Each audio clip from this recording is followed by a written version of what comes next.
আমরা পাকিস্তানি ড্রেস আমরা লাখানি থেকেই ক্রয় করে থাকি। আমি আমার দোকানে কখনোই বাংলা বা কপি কোনোদিন বিক্রি করিনি। গতকাল পর্যন্ত তারা বলেছিল যে এই ড্রেসটি লাখানি কালেকশন থেকে নিয়েছেন, কিন্তু আজকে এসে এই তথ্যটি একটু ভিন্ন রকমের দিয়েছেন।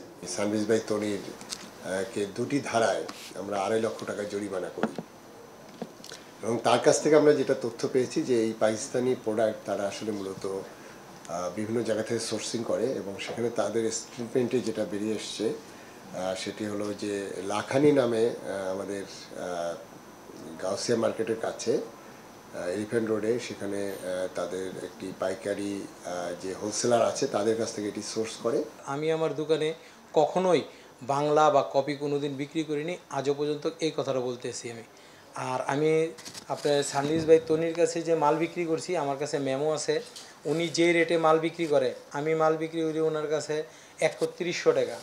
আমি ওনার কাছে মাল বিক্রি করছি 2400 টাকা। উনি লাইফে দেখায় এই মাল বিক্রি করছে 2100 টাকা। আর উনি অরিজিনাল মাল বেচে নেই, এইটিও আমার কাছে আছে। ওনার কাছে আমি অরিজিনাল মাল বেচছি, এই কাগজগুলি আছে, রেটও আছে। দেশীয় পণ্য পাকিস্তানি বলে সেল করি। আসলে এই প্রেক্ষিতে আমাদের যেই প্রোডাক্টটা কাস্টমার কমপ্লেন করেছিল, সেই প্রোডাক্টটা বিগত অনেক দিন আগের আমাদের পারচেস করা ছিল, ক্রয় করা ছিল। সো আমরা সচরাচর পাকিস্তানি প্রোডাক্ট হচ্ছে লাখানি কালেকশন থেকে আমরা সোর্স করে থাকি। তো এই প্রোডাক্ট সম্পর্কে আমাদের অনেক দিন আগে হওয়ার কারণে আমার এই প্রোডাক্ট সম্পর্কে আমাদের কাছে কোনো ডকুমেন্টস এই মুহূর্তে আসলে নেই। যেহেতু আমরা পাকিস্তানি ড্রেস আমরা লাখানি থেকেই ক্রয় করে থাকি, আর লাখানিও বলেছে যে এখানে তারা পাকিস্তানি প্রোডাক্ট সেল করে। যেহেতু আমরা কোনো প্রমাণ দেখাতে পারি নাই, সেহেতু এটা পাকিস্তানি বলে প্রমাণ হবে না। এখন এই বিষয়টা আসলে একটু থরো ইনভেস্টিগেশন হওয়া দরকার, কারণ এখানে সরকারের রাজস্ব আছে।